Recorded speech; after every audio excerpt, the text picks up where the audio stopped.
Assalamualaikum warahmatullahi wabarakatuh. Salam sejahtera bagi kita semua.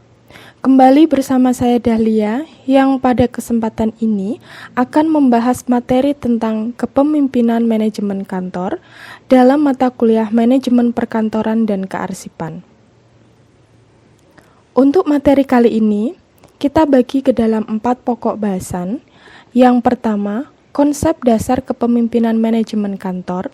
Yang kedua, gaya kepemimpinan manajemen kantor. Yang ketiga, tipe kepemimpinan manajemen kantor. Dan yang keempat, peran kepemimpinan manajemen kantor. Yang pertama tentang konsep dasar kepemimpinan manajemen kantor. Ketika kita mendengar kata kepemimpinan, tentu sudah tidak asing lagi di telinga kita. Nah, sebenarnya apa sih kepemimpinan itu? Kepemimpinan adalah proses memengaruhi atau memberi contoh kepada pengikut-pengikutnya lewat proses komunikasi dalam upaya mencapai tujuan organisasi. Nah, kepemimpinan menurut pakar muncul ketika manusia mulai membentuk organisasi atau kelompok-kelompok sebagai kebutuhan dasarnya untuk bekerja sama dalam mencapai tujuan yang telah ditetapkan sebelumnya. Ketika manusia membentuk kelompok atau organisasi, maka harus ada salah seorang yang ditunjuk sebagai pemimpin, yang dia akan mewakili kelompok dalam menyelesaikan masalah. Kompleksnya, penguasaan keterampilan yang harus dimiliki seorang pemimpin menunjukkan bahwa pekerjaan memimpin bukanlah pekerjaan yang mudah.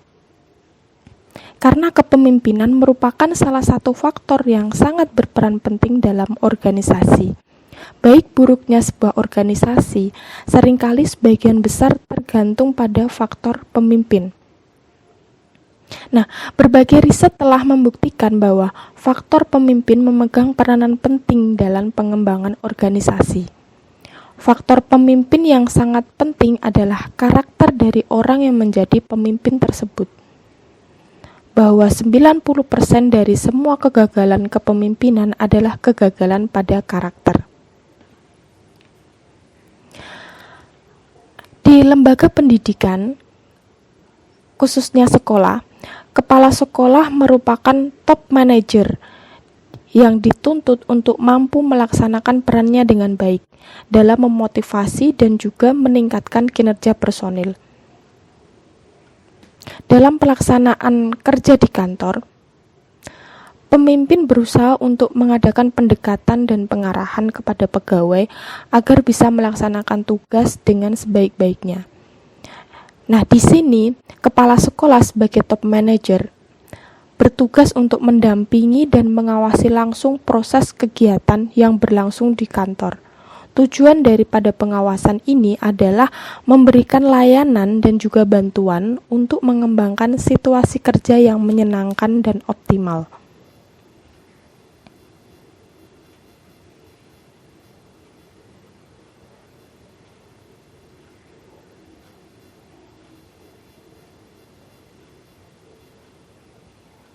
Berkaitan dengan karakteristik kepemimpinan yang merupakan nilai dasar yang membangun pribadi seseorang pemimpin yang terbentuk karena pengaruh hereditas maupun pengaruh lingkungan yang membedakannya dengan pemimpin lainnya, serta diwujudkan dalam sikap dan perilakunya dalam kehidupan sehari-hari. Karakter pemimpin yang unggul merupakan faktor fundamental yang memberikan kemampuan kepada manusia untuk hidup bersama dalam kedamaian serta membentuk dunia yang dipenuhi dengan kebaikan dan bebas dari kekerasan dan tindakan-tindakan tidak bermoral. Ketika seorang pemimpin berinteraksi, banyak problematika yang ditemui. Dengan karakter yang unggul, maka kepemimpinan akan mampu untuk berpikir, mampu untuk memilah, dan memilih mana yang baik dan buruk. Dengan karakter yang unggul itu, maka seorang pemimpin akan dapat mengelola lingkungan yang baik, termasuk dalam mengelola kantor di lembaga pendidikan. Pengelolaan lembaga pendidikan dapat berhasil dengan maksimal apabila didukung oleh semua komponen yang bertanggung jawab dalam menyelenggarakan pendidikan, yaitu kepemimpinan lembaga pendidikan, pemerintah, dan masyarakat. Lembaga pendidikan ini sendiri memberikan kesempatan seluas-luasnya kepada masyarakat agar berperan dalam pengelolaan pendidikan. Selanjutnya terkait tugas dan fungsi pemimpin dalam kepemimpinan kantor. Sesuai dengan tugas dan kewenangannya, para pemimpin memiliki tugas dan fungsi antara lain yang pertama sebagai penentu arah pendidikan. Jadi tugas utama seorang pemimpin adalah untuk mempengaruhi bawahannya agar dapat tunduk dan melaksanakan tugas serta tanggung jawab. Pemimpin juga harus mempunyai kemampuan merumuskan perencanaan, mempunyai banyak ide dan dituntut untuk menjadi inovatif, dapat bekerja sama, dan mempunyai banyak keterampilan. Karena seorang pemimpin di suatu lembaga pendidikan adalah sebagai penentu arah pendidikan. Bagaimana cara pemimpin tersebut dalam menjalankan tugas dan tanggung jawabnya sebagai seorang pemimpin? Keterbukaan dan cakap dalam setiap kondisi maupun keadaan, cepat dan tanggap dalam mengatasi masalah, dapat memberikan pengaruh yang cukup andil dalam keberhasilan pencapaian tujuan lembaga pendidikan dan mutu pendidikan di sekolah. Yang kedua, pimpinan sebagai wakil dan juru bicara organisasi. Kepala sekolah memiliki posisi strategis dalam terwujudnya setiap program-program pengembangan di kantor, karena kedudukannya sebagai pemimpin tertinggi di sekolah. Ada tidaknya suatu program atau bentuk program seperti apa yang dipilih menjadi cerminan seorang pemimpin. Pemimpin harus memiliki visi dan mampu menerjemahkan visi ke dalam kebijakan yang jelas dan tujuan yang spesifik. Kepala sekolah dalam memimpin kantor harus memiliki strategi yang tepat untuk memberdayakan tenaga pendidikan melalui kerjasama dan kooperatif, memberi kesempatan kepada para tenaga kependidikan dalam berbagai kegiatan yang menunjang program sekolah. Selanjutnya, pimpinan sebagai komunikator. Fungsi komunikator diperlihatkan dalam membina hubungan baik organisasi yang dipimpinnya, baik keluar maupun di dalam, melalui proses komunikasi yang baik. Proses komunikasi tersebut adalah salah satu sarana untuk dapat meminimalkan konflik. Kepemimpinan kantor di sekolah dapat mencakup serangkaian kegiatan kepala sekolah dalam memimpin institusi sekolah dengan cara membangun teamwork yang kuat, mengelola tugas dan orang secara bertanggung jawab, dan melibatkan sejumlah pihak terkait dalam pelaksanaan visi sekolah.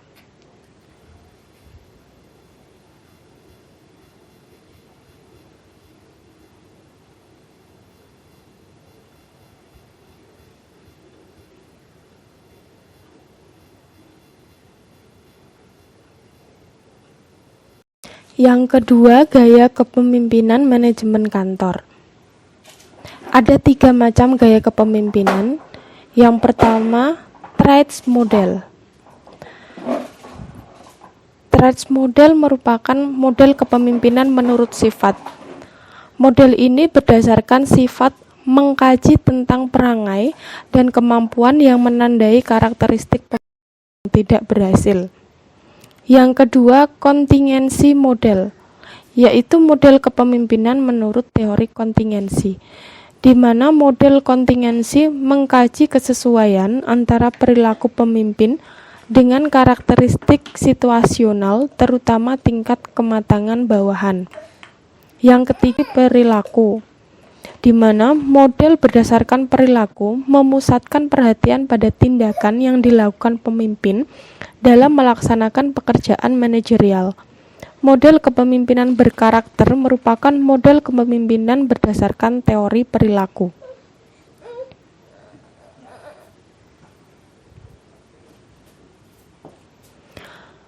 Selanjutnya, mengenai indikator pencapaian kepemimpinan berkarakter. Ada 4 macam indikator pencapaian kepemimpinan yang berkarakter. Yang pertama, jujur. Karakter kepemimpinan yang paling utama dan pertama adalah kejujuran. Kejujuran adalah konsistensi antara kata-kata dengan perbuatan. Jujur sangat erat hubungannya dengan nilai dan etika. Pemimpin yang jujur akan tercermin dari karakternya yang penuh dengan pendirian tentang prinsip yang penting dan penuh percaya diri. Indikator pemimpin berkarakter jujur ialah terbuka. Keterbukaan yang dimaksud adalah keterbukaan dan keluasan dalam memberikan segala informasi yang mencakup kepentingan kelompok. Yang kedua, visioner.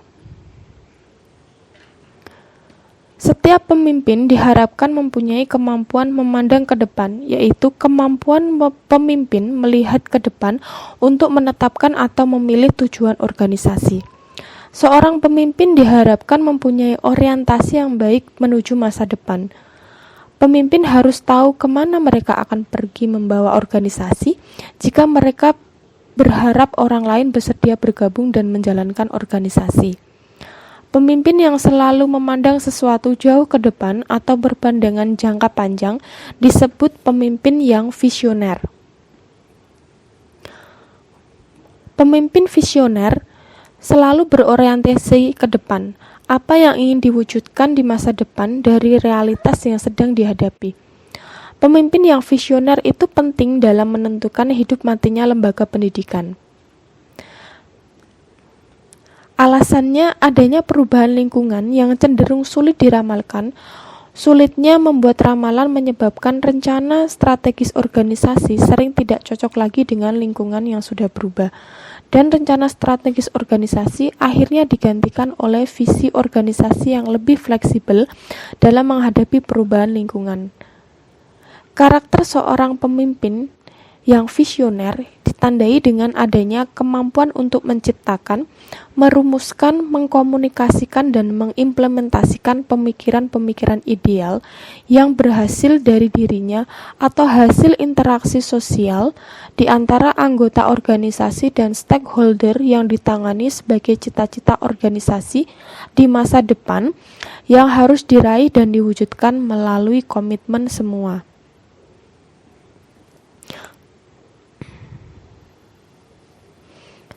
Kepemimpinan dengan karakter visioner dapat diartikan sebagai kemampuan pemimpin dalam mencipta, merumuskan, mengkomunikasikan, mensosialisasikan, mentransformasikan, dan mengimplementasikan pemikiran-pemikiran ideal yang berasal dari dirinya atau sebagai hasil interaksi sosial di antara anggota organisasi dan stakeholder yang diyakini sebagai cita-cita organisasi di masa depan, yang harus dicapai melalui komitmen semua anggotanya. Intinya, pemimpin berkarakter visioner mampu membuat skenario masa depan bagi keberlangsungan hidup lembaga pendidikan dan memperjuangkan skenario itu dengan melakukan perubahan mendasar dalam lembaga pendidikan dengan bertopang pada nilai-nilai yang telah disepakati bersama. Visi ini yang menjadi framework yang digunakan oleh pemimpin dalam mengelola lembaga pendidikan, sehingga diperoleh gambaran secara rinci kemana lembaga pendidikan akan bergerak. Yang ketiga, trendsetter. Pemimpin berkarakter mampu menjadi trendsetter, yaitu dapat menjalankan fungsi kepemimpinan sebagai seorang perintis. Pemimpin berkarakter trendsetter merupakan seorang pemimpin yang di dalam dirinya dituntut menjadi teladan atau trendsetter nilai-nilai juga gagasan besar. Hal ini tercermin dalam sikap yang terlalu berani untuk menjadi perintis serta kemauan kuatnya atau passion dalam memutuskan kebijakan dalam rangka mencapai tujuan bersama. Yang terakhir, cerdas. Karakter cerdas seorang pemimpin berasal dari hasil olah pikir. Pemimpin yang cerdas akan mampu keluar dari situasi sulit dengan anggun, karena melakukannya dengan penuh percaya diri. Ia berjiwa problem solver, pengurai masalah, dan malu menjadi masalah itu sendiri. Pemimpin yang cerdas selalu berorientasi ke masa depan dan berorientasi pada perencanaan. Tindakannya selalu terencana dengan baik dari awal sampai akhir, mampu memperhitungkan berbagai macam proses, peluang, ancaman, dan kendala yang terjadi. Terbiasa melakukan analisis SWOT untuk menganalisis baik dan buruknya tindakan yang dilakukannya. Yang ketiga, tipe kepemimpinan manajemen kantor. Ada 3 tipe kepemimpinan dalam pengembangan kantor. Yang pertama adalah kepemimpinan otoriter. Seorang kepala sekolah yang otoriter berkeyakinan bahwa dirinya lah yang bertanggung jawab atas segala sesuatu, menganggap dirinya sebagai orang yang paling berkuasa dan paling mengetahui berbagai hal. Oleh karena itu, dalam sekolah, ia menentukan berbagai kegiatan secara otoriter dan sangat dominan dalam memutuskan apa yang akan dilakukan oleh sekolah. Kepala sekolah yang otoriter biasanya tidak terbuka, tidak mau menerima kritik, dan tidak membuka jalan untuk berinteraksi dengan tenaga kependidikan. Kepala sekolah hanya memberikan instruksi tentang apa yang harus dikerjakan, serta dalam menanamkan disiplin cenderung menggunakan paksaan dan hukum. Yang kedua, kepemimpinan demokratis. Kepala sekolah yang demokratis menyadari bahwa dirinya merupakan bagian dari kelompok, memiliki sifat terbuka dan memberikan kesempatan kepada para tenaga kependidikan untuk ikut berperan aktif dalam membuat perencanaan, keputusan, serta menilai kinerjanya. Kepala sekolah yang demokratis memerankan dirinya sebagai pembimbing, pengarah, pemberi petunjuk, serta bantuan kepada para tenaga kependidikan. Yang ketiga, pseudo-demokratis. Kepala sekolah yang memiliki sifat pseudo-demokratis sebenarnya bersifat otoriter, hanya pandai memberikan kesan seolah-olah demokratis. Dalam sekolah, ia berbuat seakan-akan semua rencana, program, dan kebijakan merupakan keputusan sekolah, padahal atas kehendaknya sendiri. Kepala sekolah yang demikian senantiasa menarik perhatian untuk disukai oleh tenaga kependidikan. Sikapnya dibuat ramah, sopan, serta senang sekali membicarakan masalah demokrasi dan keadilan. Yang keempat, laissez-faire. Kepala sekolah yang memiliki sifat laissez-faire merupakan kebalikan dari otoriter, yang sering disebut liberal, karena ia memberikan banyak kebebasan kepada para tenaga kependidikan untuk mengambil langkah-langkah sendiri dalam menghadapi sesuatu. Kepala sekolah ini keliru dalam menafsirkan demokrasi. Ia menafsirkan demokrasi sebagai kebebasan untuk mengemukakan dan mempertahankan pendapat serta kebijaksanaan masing-masing. Padahal demokrasi bukan kebebasan mutlak, tetapi dibatasi oleh peraturan. Yang keempat, peran kepemimpinan manajemen kantor. Dalam melaksanakan tugasnya sebagai seorang pemimpin atau kepala sekolah, memiliki gaya kepemimpinan yang berbeda dan biasanya disesuaikan dengan kondisi dan kebiasaan yang berlaku di sekolah. Secara umum, gaya kepemimpinan kepala sekolah dapat dilihat melalui indikator bersifat terbuka, mendominasi pelaksanaan tugas, dan situasional. Untuk itu, ada 3 klasifikasi peranan kepala sekolah. Yang pertama, peranan yang berkaitan dengan hubungan personal, yakni mencakup kepala sekolah sebagai figurehead atau simbol organisasi, leader atau pemimpin, dan liaison atau penghubung. Yang kedua, peranan yang berkaitan dengan informasi, mencakup kepala sekolah sebagai pemonitor, diseminator, dan spokesman yang menyebarkan informasi ke semua lingkungan organisasi. Yang ketiga, peranan yang berkaitan dengan pengambilan keputusan, yang mencakup kepala sekolah sebagai entrepreneur, disturbance handler, penyedia segala sumber, dan negosiasi. Harapan saya, materi ini bisa dipahami dengan baik dan dapat menambah wawasan mahasiswa dalam memahami kepemimpinan manajemen kantor. Demikian yang bisa saya sampaikan. Kurang lebihnya saya mohon maaf. Billahi taufik wal hidayah. Wassalamualaikum warahmatullahi wabarakatuh.